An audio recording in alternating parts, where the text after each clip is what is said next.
Primeiramente, quero agradecer, professor, a vossa presença aqui em nossa live, certo? Foi muito bom o senhor ter aceitado nosso convite, ok? E, pessoal, hoje nós iremos tratar de um tema bem atual, certo? Um tema que fala sobre a questão do Fundeb, né? Hoje o nosso tema será o futuro da educação pública no Brasil e a importância do financiamento da educação. Certo? E hoje nós temos aqui o nosso ilustre convidado, o professor Daniel Azevedo, que agora eu vou falar o currículo dele para vocês saberem quem é o professor Daniel Azevedo. O professor Daniel Azevedo, ele é efetivo do curso de Ciências Biológicas da UES em Tauá, campus Ceftec. É graduado em Ciências Biológicas pela UFC e especialista em ensino de Biologia pela Faculdade Farias Brito. É também mestre em ensino de ciências e matemática pela UFC. É autor de 7 livros. Professor, publicou um bocadinho já, né? Ministra cursos e oficinas de capacitação docente. É pesquisador. Possui projetos de extensão sobre a produção de vídeos com finalidade didática. É tutor do PET da UFC em Tauá, que é um programa de educação tutorial, né, professor? Para alunos, né? Isso. É também coordenador da residência pedagógica de biologia no campus CESTEC. E também é youtuber na área educacional com o canal Fábrica de Aulas. Bem, gente, esse é o currículo do nosso ilustre convidado, né, do professor Daniel Azevedo. E eu vou passar a bola para ele para nós começarmos o nosso bate-papo. Professor, a bola é sua. Pode dar início aí ao nosso bate-papo. Obrigado, boa noite desde já a você, Nilton, pelo convite, pela Karine também, que intermediou esse convite, fundamental, e agradecer pela oportunidade de estar falando sobre educação, sobre o financiamento da educação, e eu vejo como muito interessante isso, porque cada vez mais a população como um todo está preocupada com as questões legais do país, não somente com a educação, mas, por exemplo, as medidas provisórias que estão sendo votadas, quem é ministro do Supremo, as pessoas realmente estão se empoderando dos conhecimentos daqueles setores que decidem realmente a realidade do nosso país. E essa conversa de hoje, ela vem muito nesse sentido. Vamos falar sobre o financiamento da educação brasileira, sobre o Fundeb, que a mídia vem falando muito, os jornais vem falando muito, talvez as pessoas estejam se perguntando o que é isso, Fundeb, se fala da articulação para aprovar, para modificar texto. E aí, essa live vem nesse sentido de falar numa linguagem simples, acredito eu que seja o objetivo, não é isso, Nilton? Pois bem, então falar numa linguagem bem simples do que é esse Fundeb. Bom, para falar sobre o Fundeb, vamos falar um pouquinho sobre a Constituição Brasileira, feita em 1988. É interessante, mas antes dela, não tínhamos tão claramente a definição de que deve haver uma verba obrigatória destinada para a educação. Foi a Constituição de 88 que trouxe esse avanço mais claro, mais preciso, relacionando verbas para a educação. Só que aí ainda era preciso um avanço, porque embora a Constituição deixasse bem claro que a União, que é o governo federal, quando a gente fala União, a gente está falando do governo federal, que ele não pode investir menos que 18% na educação como um todo do Brasil. A Constituição já colocava isso. Viemos também, via Constituição, com a definição de que os estados e municípios não poderiam gastar menos do que 25% com a educação. Essa foram ganhos importantes que ficou bem claro para todo mundo que existia um percentual que União, governo federal, o governo estadual, seja qual for, um dos 27 estados, ou então os municípios, seja qual for, que eles tinham que guardar um percentual de tudo que ele arrecadava para gastar com a educação. Mas o que é que a Constituição ainda estava precisando deixar em maiores detalhes e avançar, como aconteceu de fato anos depois, em 1996 a 2006. Se criou uma lei chamada, uma lei temporária chamada Fundef, que é o antecessor do Fundeb. Como o próprio nome já dá a entender, que é o Fundo de Manutenção do Ensino Fundamental. De início, a ideia era ter uma verba que garantisse que as pessoas pudessem ter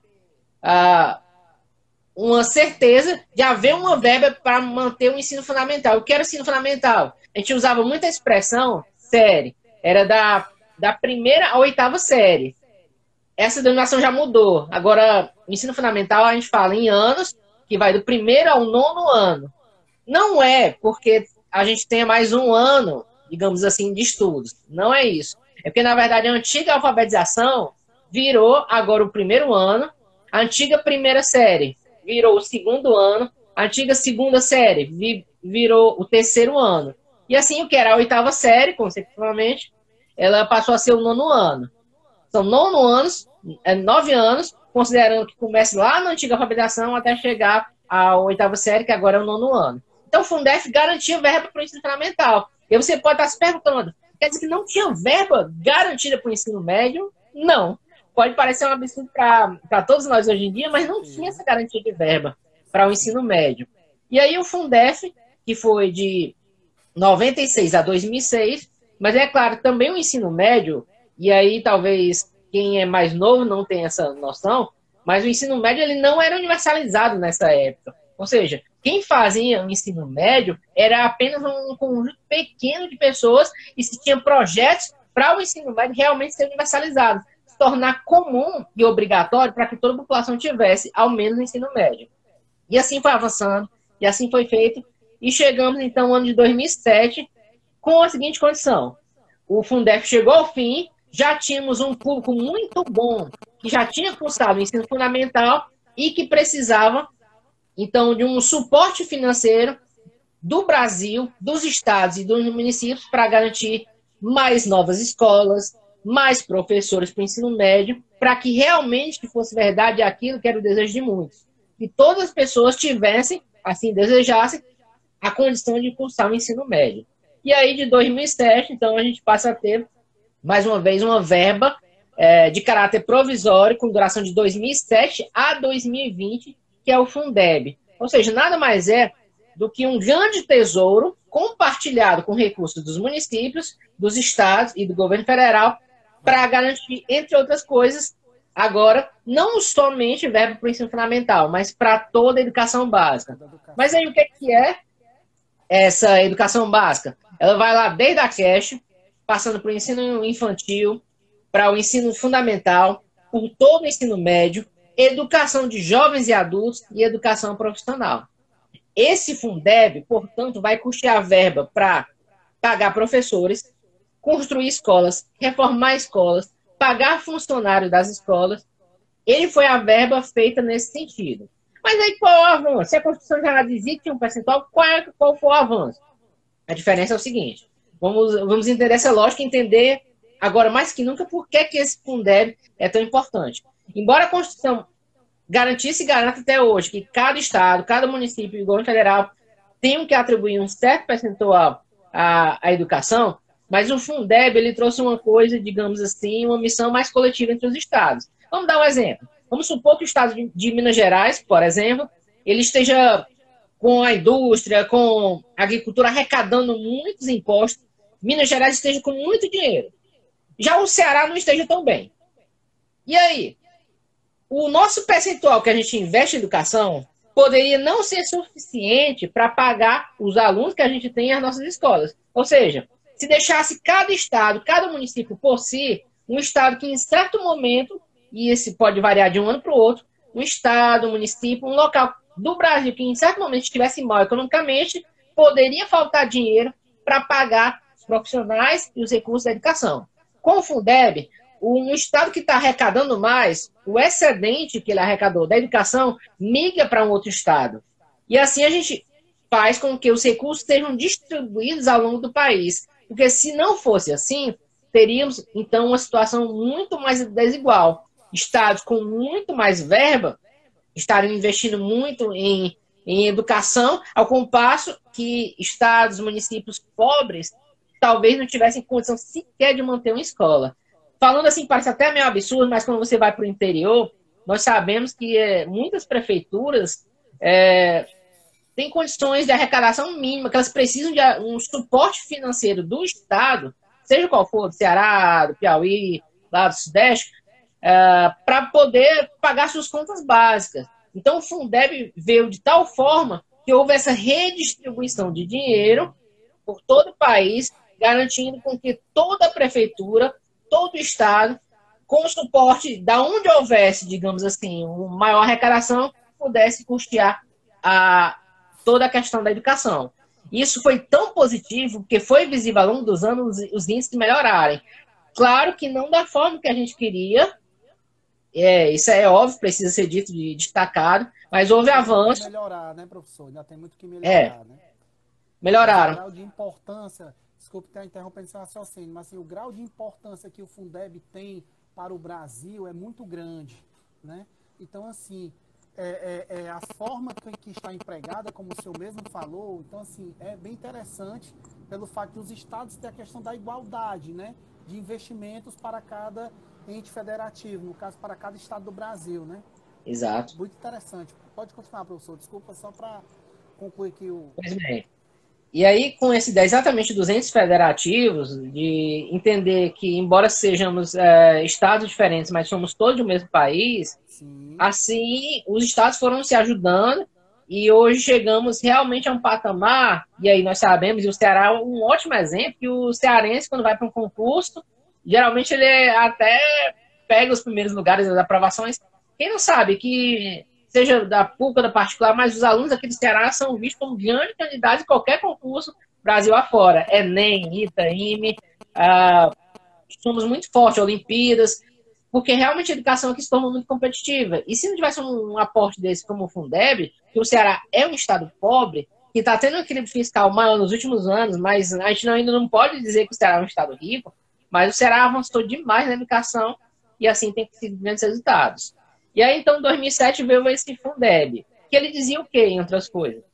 O Fundeb, ele garantia que a União, o governo federal, tinha que entrar com 10% do valor do Fundeb, tinha que ser o governo federal que tinha que dar. Ou seja, se o Fundeb, ao todo, juntando as verbas vindas de impostos municipais, estaduais e do próprio governo federal, quando chegasse aquele montante, vamos supor que fosse 90 bilhões, aí o governo federal tinha que botar mais 10 bilhões, que por lei, 10% da verba do Fundeb é do governo federal. Então, para simplificar ainda mais, o que é o Fundeb? É como se fosse a caixinha da sua casa, que tem o seu pai que trabalha, a sua mãe que trabalha, os filhos já têm idade para trabalhar, todo mundo deposita e bota um pouquinho naquela caixinha. É um dinheiro que todo mundo colaborou e que vai ser usado em momentos de necessidade. Se de repente a filha mais nova está precisando, os outros colaboraram e vão poder ajudar a custear a faculdade daquela que está precisando. Quando ela começar a trabalhar e ganhar mais, aí ela passa a colaborar mais ainda para aquela caixa e aí dessa forma vai ajudar de repente outros que estão precisando. Então isso é o Fundeb, 10% do valor do Fundeb tem que ser da União. E o que é que está mudando nessa proposta agora, né? Chegamos ao ano de 2020, que é o ano que o Fundeb está vencendo. Ou seja, se chegarmos ao absurdo, que tudo indica que não vamos chegar, mas de não ser votado a etapa final, que é agora no Senado, 2021, o que é que vai acontecer? Estados não vão ter dinheiro para pagar professores, para pagar reforma de escola, para pagar conta de água, de luz. Os municípios também não, porque vai faltar verba. A gente não pode diminuir a situação, entender, achar, não, mas o Ceará pode pagar com a receita própria sozinho, pagar toda o gasto com a educação. Não pode. Não tem. A gente pode até chegar próximo, porque o Ceará está bem financeiramente, mas você não pode dispensar 10% do dinheiro que o Ceará tem para gastar com educação, vem do governo federal. Né, professor? É uma grana boa que dá para investir mais ainda em educação. Né? Exato. É muito dinheiro. E aí, nesse sentido, essa é a importância e uma reflexão que fez com que entendesse que a verba que o governo federal pagava, que era de 10%, que ela deveria aumentar. Na proposta que já passou pela Câmara dos Deputados, o governo federal, ao invés de entrar com 10% do valor do Fundeb, agora ele contribuiria com mais.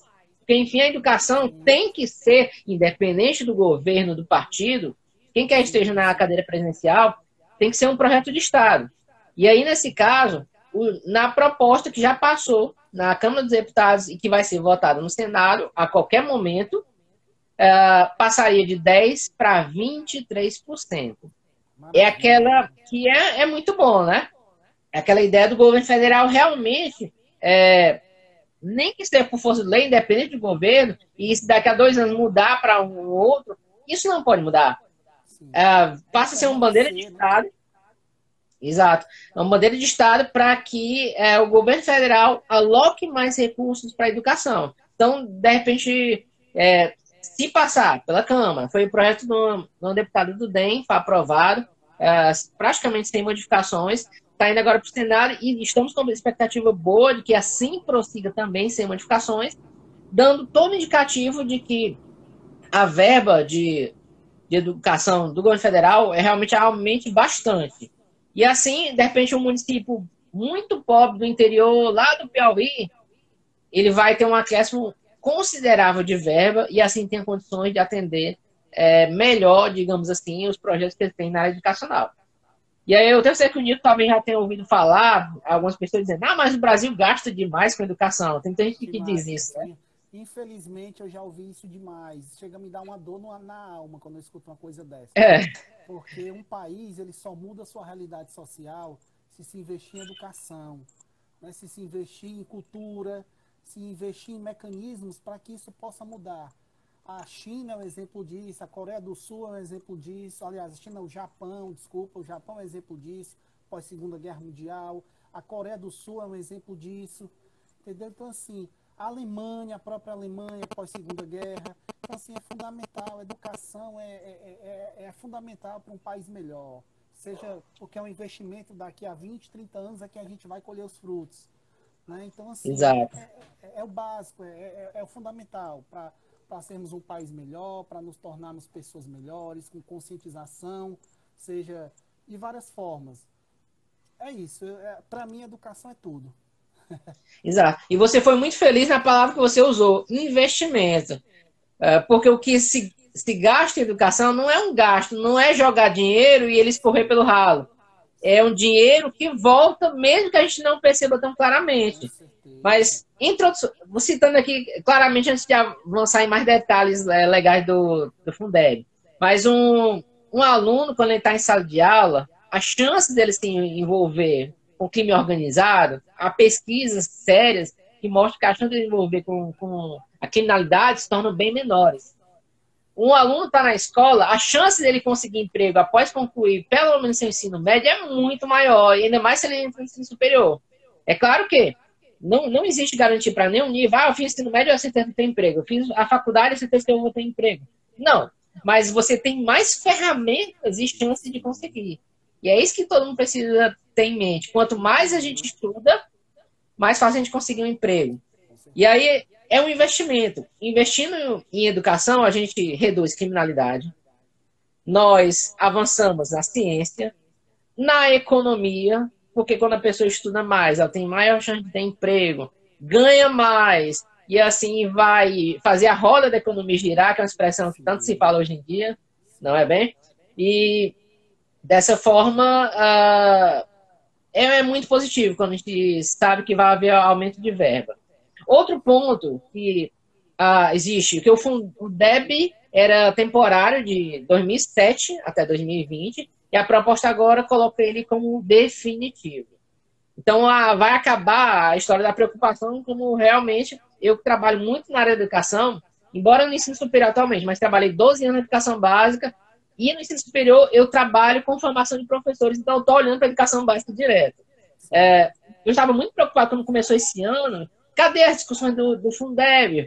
Porque, querendo ou não, se vence uma verba e vai se renovar ou não, poderia acontecer do Fundeb não existir mais, poderia ser votado dessa forma, poderia o percentual de investimento reduzir, e assim estar muito preocupado, mas as discussões, já que elas estão sendo feitas com representantes de todos os estados, com todas as que a gente tem, mas a Câmara dos Deputados e o Senado têm representantes eleitos pelos diferentes estados, Esse representante, eles sabem que se não for aprovado e a contento com a quantidade realmente suficiente de verba, o que vai acontecer é que ano que vem a gente teria um caos, de fato. Era a prefeitura realmente fechando a escola e demitindo os professores porque não teria verba para pagar. Essa é a realidade. Com essa aprovação na Câmara, quem ganhou foi a educação, né, professor? Quem ganhou foi as nossas crianças que ganharam de mudar suas perspectivas, de ter dias melhores, de mudar suas realidades sociais, né? Então, assim, é muito importante mesmo. Quando eu vibrei com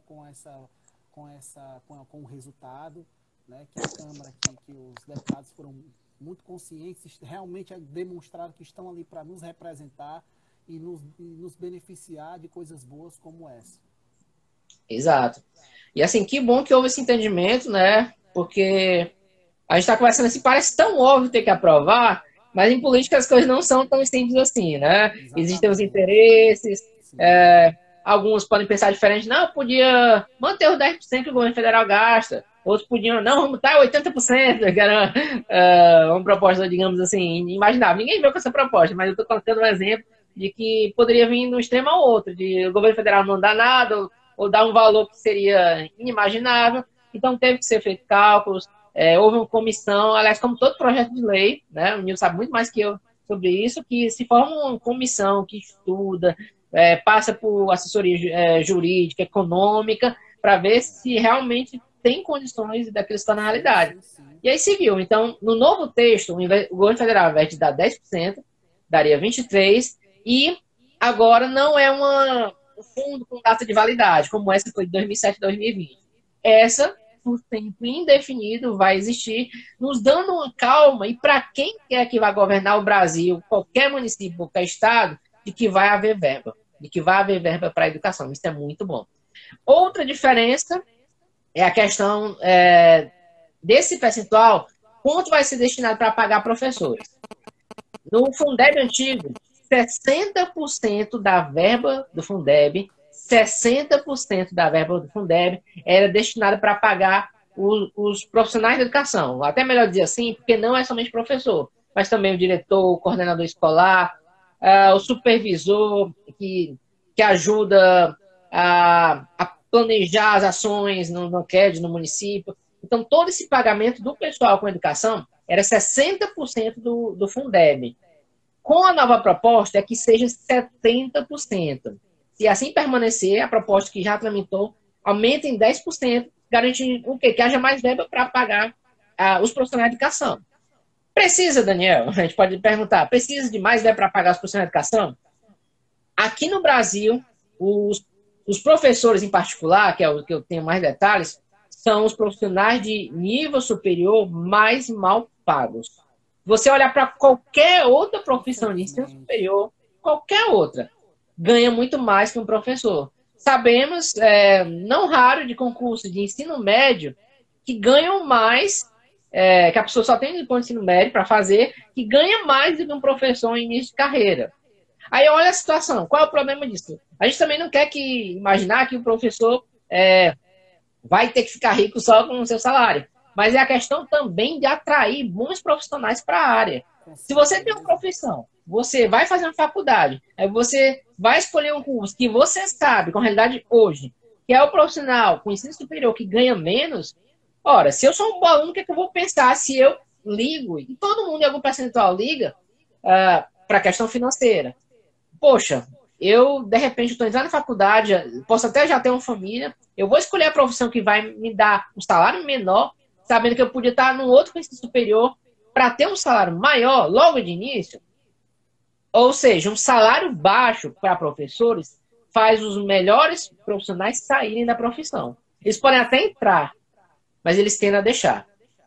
Em outros concursos, por exemplo, dando aqui alguns dados, concurso da Secretaria do Ensino Médio aqui do Ceará, depois de 4 anos, cerca de 20 e tantos por cento, quase 30% de quem entrou no concurso saiu da profissão, desistiu. E o que se entendeu, muita gente, que se entendeu que estavam saindo por quê? Busca de melhores condições. A pessoa já estava efetivada na profissão, já estava recebendo salário, acabou o probatório, mas resolveu fazer um concurso para outra área que ganhava melhor. É uma situação que a gente não pode fechar os olhos. O profissional de educação precisa ganhar mais, porque eu tenho certeza que eu e todo mundo tem a vontade de ter seus filhos tendo aula com profissionais capacitados. Se a profissão atrai profissionais mais capacitados, a chance da aula ser melhor, do seu filho estar sendo formado com maior qualidade, é uma chance bem maior. Então, esse é o sentido de haver um aumento de maior verba. Mais uma vez, antes 60% da verba do Fundeb era para pagar a profissional de educação e agora um acréscimo de 10%, agora 70%. Nesse sentido. Pelo menos, se um estado quiser gastar mais que isso, pode. Vamos dar um exemplo aqui, claro que a lei já dizia dos 60%, mas um estado aqui no Nordeste já pagava bem mais que 60%. Maranhão. Dando um exemplo. Já ouvi falar muito conhecido no Maranhão quanto eles têm investido em educação. Um professor recém-formado, início de carreira, no Maranhão, para dar aula no ensino médio, ganha aproximadamente quase R$6.000 no Maranhão. Muito bom. Enquanto na maioria dos estados do Brasil é de R$3.000 para menos. Maranhão dando uma diferença brutal. Se o Brasil, os estados têm que copiar essa coisa do Maranhão, né, de melhoria salarial, sem contar que o professor ele vai procurar se qualificar ainda mais tendo um bom salário. Quem vai ganhar são os alunos, né, o estado, enfim, quem vai ganhar. Porque quanto mais investir, o retorno é bem melhor, bem melhor. Exato. E aí, no caso do Maranhão, tem tido essa questão da valorização dos profissionais e também já tem tido resultados. E atrai a lógica que eu falei, de atrair bons profissionais de educação que você paga melhor. Eu, como sou professor do curso de licenciatura, eu já tive diversos alunos e ex-alunos que foram fazer concurso lá no Maranhão, e com concurso aberto aqui. E lá fizeram os dois, passaram nos dois e optaram por mudar para o Maranhão. Porque é brutal a diferença. E olha que o Ceará não está nas piores situações a nível salarial. Outros estados são bem piores a nível de salário, mas a gente a realidade, né? E a gente tem também realidades melhores, como o exemplo do Maranhão, que está pagando muito bem, pagando um salário inicial muito bom de R$6.000. E é isso. Então, o Fundeb é uma luta que não pode ser só para quem trabalha na área de educação, e é isso que é interessante as pessoas perceberem. É de todo mundo que quer ter uma sociedade mais justa, que pensa em ter uma sociedade mais justa, menos riscos nas ruas, menos riscos de assalto, porque você colocar a verba em educação significa o aluno estar lá dentro, estar gostando da escola, porque a escola, com mais verba, vai ter aula de campo, vai ter laboratório de informática, aquele aluno vai se sentir atraído. E é um ponto que a gente não pode negar. Quem é que não quer ter uma aula, de repente, num prédio reformado, com data show, com laboratório de biologia, coisas que começam a se tornar realidade no ensino público e que não eram 10, 15 anos atrás. O ensino público, há alguns anos atrás, você não tinha laboratório de ciência de forma alguma. Hoje, pelo menos aqui no Ceará, a imensa maioria já tem. Laboratório de informática também. Eu venho de escola pública, professor, e eu vejo que realmente, eu acho que na minha época, quando vieram colocar um laboratório de informática, nós temos acesso à internet, eu acho que eu estava no 3º ano do ensino médio. Entendeu? Então, assim, é uma realidade, era muito difícil, né? Biblioteca nem se fala. Né? Livros para a gente também nem se fala. Era uma coisa que era muito precária. E assim, nesse sentido, essa luta, então, tem que ser encampada, como eu te disse, a qualquer momento vai ser votado no Senado. Parece simples, mas você coloca lá na sua rede social uma hashtag aprova Fundeb. Isso, quando uma hashtag tem dá uma visibilidade muito grande, chega, querendo ou não, aos parlamentares e pensam, eu vou desagradar as pessoas que eu estou representando, sabendo que elas são favoráveis a essa pauta. Então, é a ideia de cada um fazer a sua parte, de colocar o tema em visibilidade, de entender que sem recursos fica difícil fazer a educação. dando até mais alguns dados para aquele grupo que eu falei que acha que já tem verba demais na educação. O Brasil, por aluno, é um dos países que menos investe verba por aluno. Por aluno anualmente. Anual no Brasil é em torno de 3 mil dólares por ano. Outros países é em torno de 10 mil dólares por ano. A maioria dos países. Ou aí algumas pessoas mudam, fazem uma maquiagem para dizer que o Brasil investe muito, porque o somatório é muito, mas que o Brasil é populoso. Aí eles fazem isso. Aqui é o contrário, né, professor? Se gasta mais com o presidiário do que com o aluno, né? No caso, gasta com o presidiário e seria investir no aluno. Né? Exato. Investir. Porque eu creio que aqui não seja nem R$ 1.000, né? Que custa um aluno, que seja para investir no aluno, não seja nem R$ 1.000 por mês, né? E, salvo engano, um presidiário, salvo engano, últimos dados, R$ 2.500 por mês um presidiário. Né? Então, assim, é uma diferença astronômica. Exato. Até comparando países que têm um nível de desenvolvimento semelhante ao nosso, eles estão com um gasto por aluno maior. Aí as pessoas tentam maquiar e dizer que o Brasil investe muito, mas pelo seguinte, o Brasil investe tantos bilhões, aí o país, o outro investe menos. Só que a questão é o tamanho da população. Então não é uma comparação injusta, você quer comparar o Brasil com o Equador. Olha o tamanho do Brasil, olha o tamanho do Equador, olha o tamanho do Chile. O que você tem que fazer, o cálculo, é o gasto por aluno. Esses países estão investindo melhor do que o Brasil. Sim. Bem melhor. E os países desenvolvidos mais ainda. Gente, né? São perto da gente aqui. O Chile é um exemplo disso, né? Como você está falando. O Chile é um exemplo disso. Essa questão desse investimento. Exato. E aí, uma questão interessante é que ainda tem a qualidade do gasto. Países desenvolvidos, quando a gente fala gasto de aluno, é basicamente reforma de escola e pagar professor. No Brasil, por uma questão social, tem que ser a merenda, porque não tem como negar a realidade que nós temos, que o aluno muitas vezes tem importantes refeições de seu dia na escola. Não tem nem o que comer em casa, né, professor? Vai para a escola pensando na merenda, né? O aluno lá da França, ele se tem ou não merenda na escola, ele tem condição de pagar. O do Brasil não tem. Então, o valor por aluno do Brasil, além de menor, ainda tem que dar conta da alimentação do aluno, da farda do aluno, do livro do aluno. Para a gente ver a diferença e o quão preocupante é a situação, porque o Brasil, devido a uma questão social, não é só botar o aluno na escola. É entender que aquele aluno também ele tem necessidades financeiras que muitas vezes não adianta estar na escola e estar com fome. Quem é que aprende com fome? Ninguém, né, professor? Ninguém. Ninguém. Saco vazio não se põe em pé, já dizia minha avó. É verdade. Não tem como você pensar em estudar com a barriga vazia, né? A primeira coisa a querer pensar é querer comer, né? É a lógica da vida, né? É a lógica da coisa. E nessa pandemia foi uma das preocupações. Em que paralisaram as aulas, como é que ficou esse aluno?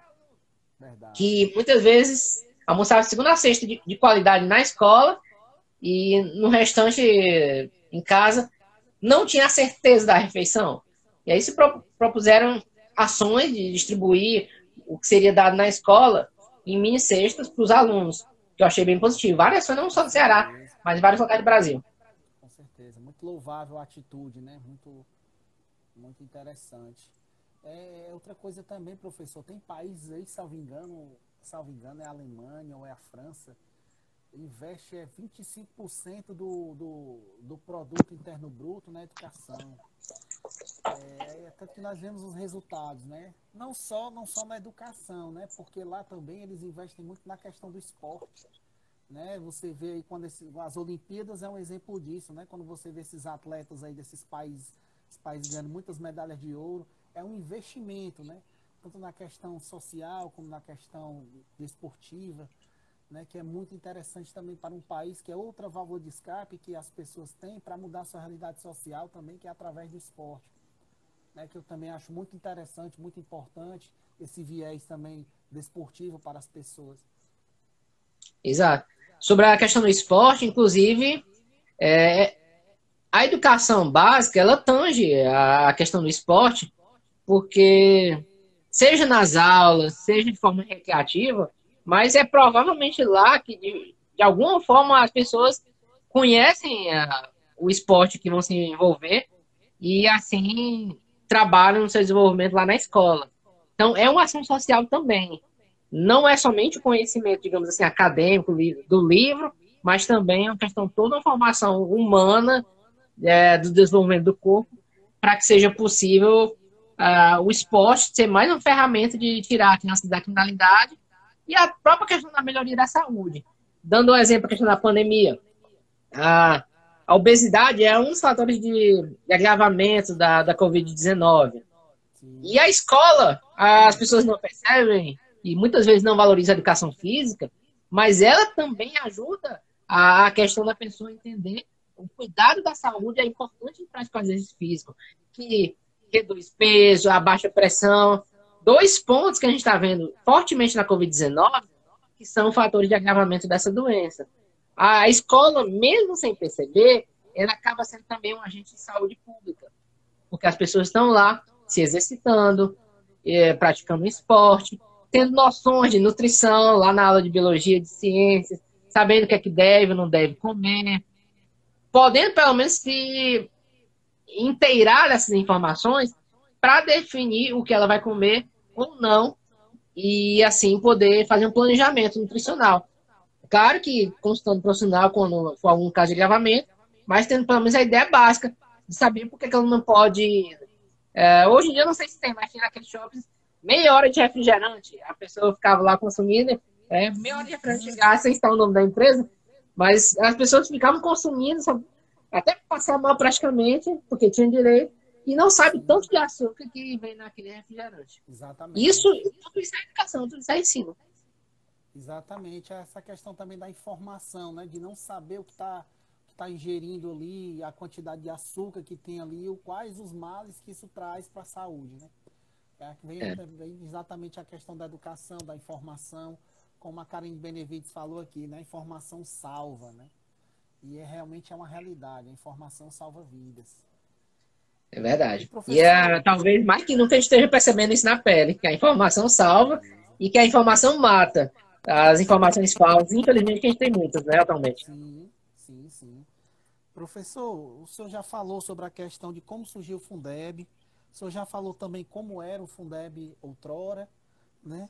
Então, assim, qual era, salvo engano, já começou a citar também a questão da nova proposta do texto, né? Que foi o que o senhor citou, né? Que outrora eram 10% e agora serão 23%, se Deus quiser. Exato. Vai dar tudo certo, né? Para nós pensarmos aí nas próximas gerações aí, nas próximas gerações que virão, com relação à educação que seja bem melhor do que hoje, né? E professor, também tem uma questão que está muito em evidência no momento, né? Que é a questão da reforma tributária, e fala sobre a questão de tributar livros, né?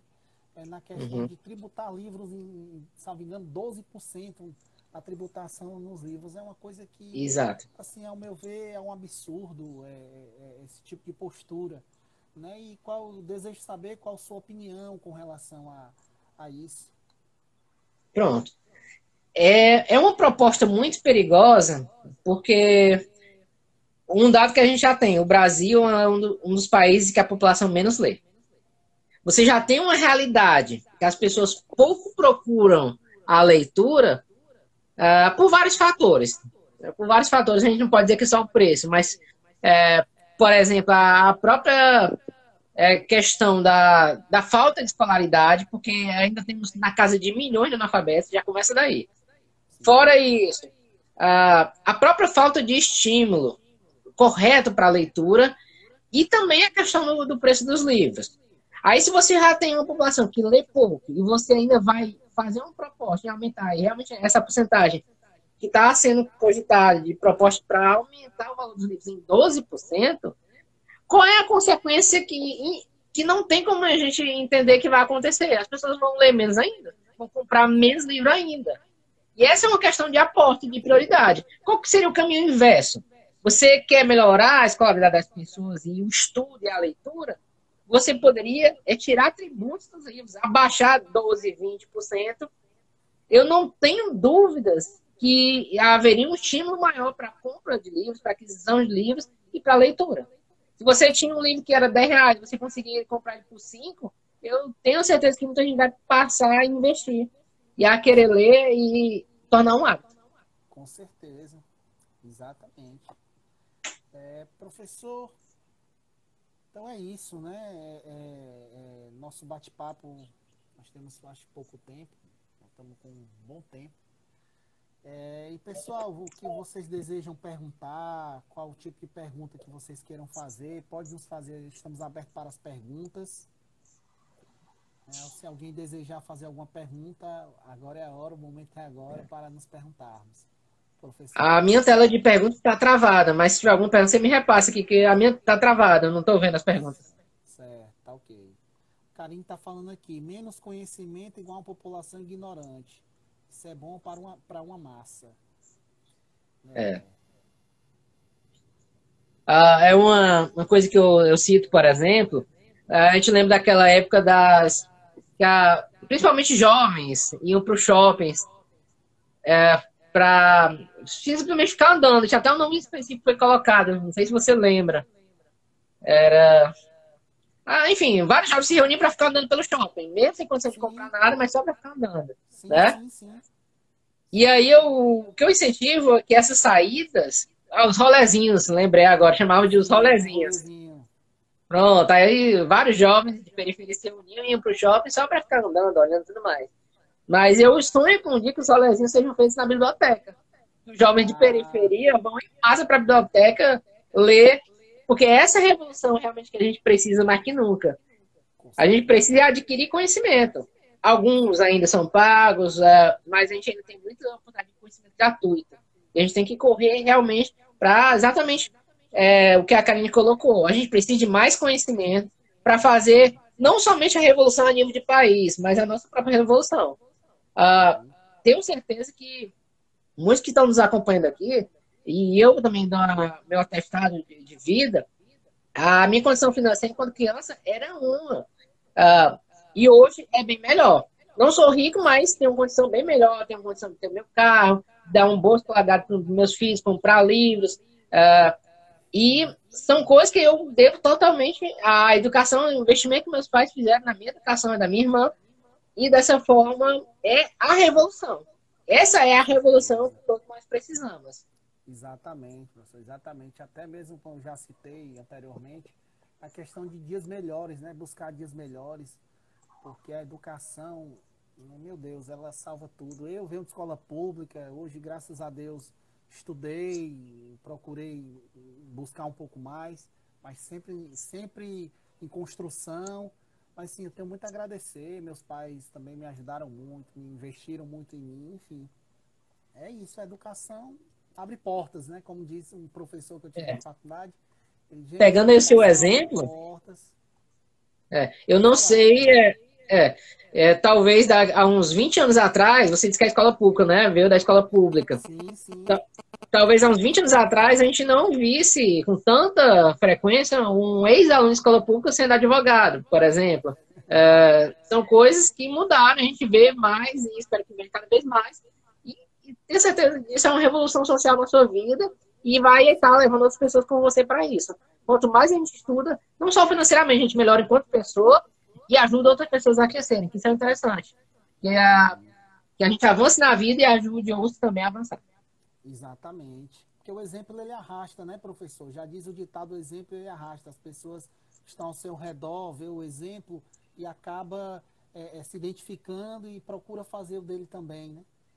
Através dos estudos, através de vencer, através da educação. Professor, a Karine está perguntando aqui qual a sua opinião em relação ao Enem. Se deve existir o impacto nas pequenas minorias sem acessar a internet. Pronto. O Enem, principalmente quando surgiu e passou a valer como ingresso nas faculdades, houve toda uma polêmica, e até hoje é inegável que o Enem pode e deve melhorar em alguns aspectos, mas o Enem tem uma grande vantagem que a gente não tinha antes, pelo menos na época que eu fiz vestibular. Na época que eu fiz vestibular, aí tinha aqui no Ceará o UFC, o Oeste, tinha a UVA no interior, que eu não teria a menor condição de morar no interior, estudar lá, me manter, e tinha a Unifor, que para mim era um sonho impossível estudar na Unifor. Com o Enem, passamos a ter a seguinte vantagem. Se antes eu tinha que pagar um vestibular da UFC, aí pagar outro vestibular da UES, e se eu tivesse, digamos assim, o sonho de querer fazer vestibular para outro estado, eu tinha que viajar para pagar a inscrição, hospedagem e tudo mais para fazer vestibular para aquele outro estado. Eu posso fazer o Enem se eu sou baixa renda, de graça, e a minha nota vale para o país inteiro. Para o país inteiro. Se de repente eu tenho uma família lá em São Paulo, que possa me dar um abrigo que esteja, mesmo eu tendo uma condição financeira não tão avantajada, mas se eu tenho ao menos um local de outro estado que eu possa me abrigar, eu posso ter a ousadia de fazer o vestibular e dizer, não, eu não vou estudar no Ceará, eu quero estudar na USP, porque eu tenho família lá em São Paulo. E eu conheço tantos casos dessa forma, de pessoas que foram para outros estados e outras que vieram para cá. Democratizou, porque você passou a ter o acesso com uma prova a qualquer universidade federal, a vários estaduais, não todas aderiram, mas vários estaduais aderiram, e até as privadas, porque vários usam o Enem como forma de ingresso, ou então como o critério para acessão de bolsas, como o ProUni, ou até o financiamento estudantil.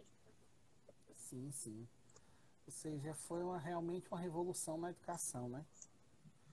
E essa questão também, professor, da época dessa pandemia, né? Vários alunos ficaram sem acesso à internet, porque não tem acesso em casa, né?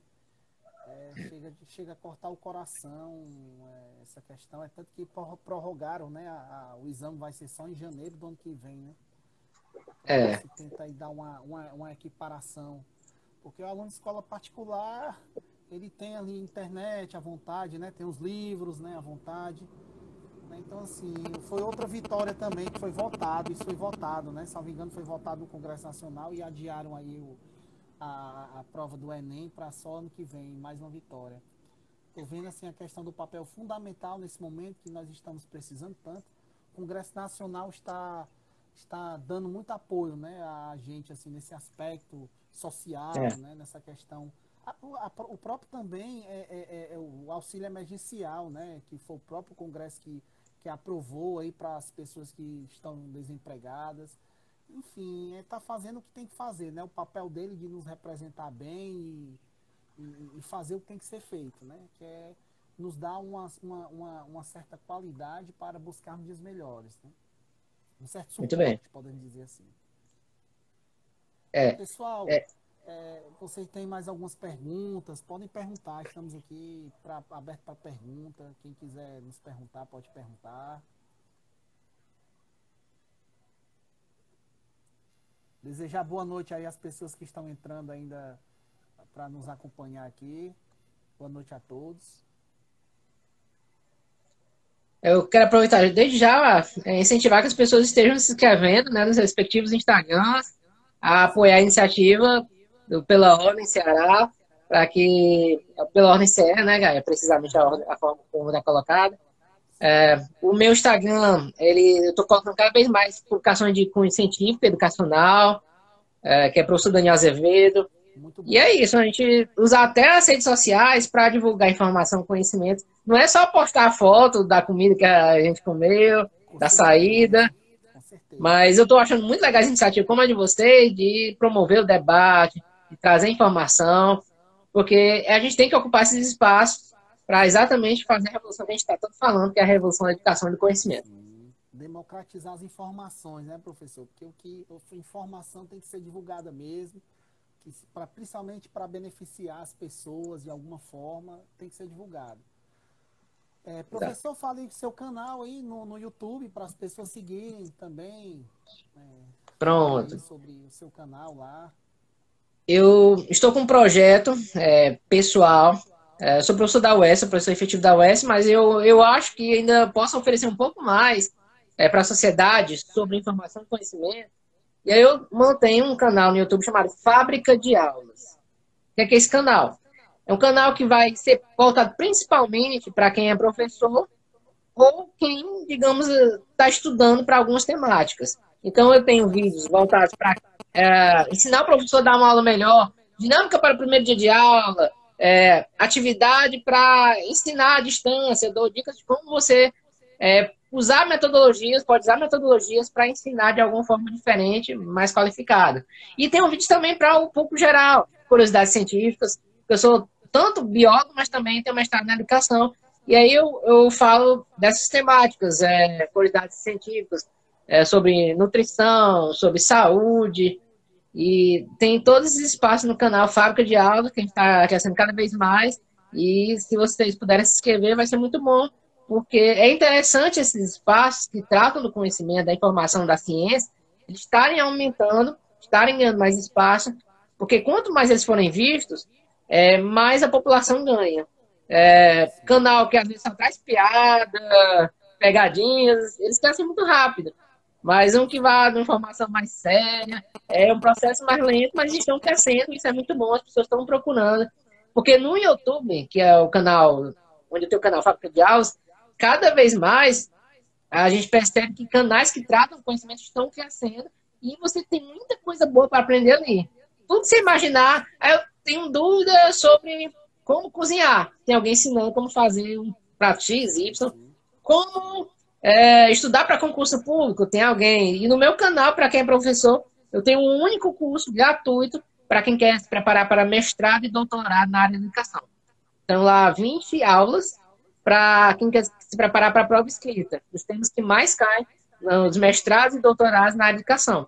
E assim eu espero que essas iniciativas estejam sendo apoiadas para que o canal cresça cada vez mais, a gente tenha, então, mais condições ainda de fazer projetos que ajudem as pessoas a estudar fora até do espaço físico. Que é meio com sem pandemia, mas a gente pode aprender a qualquer tempo. É só vontade e um mínimo de condições. Com certeza. Professor, uma excelente iniciativa. Parabéns pela essa bela iniciativa Obrigado. que o professor teve, né, de divulgar o conhecimento, de ensinar as pessoas. Isso é muito bom, é louvável essa sua atitude. Né? E assim, aqui eu já vou me despedindo, né, porque o nosso tempo é curto, não sei quanto tempo tem, não está aparecendo aqui, mas acho que a qualquer momento pode cair aqui, né, pela questão do tempo.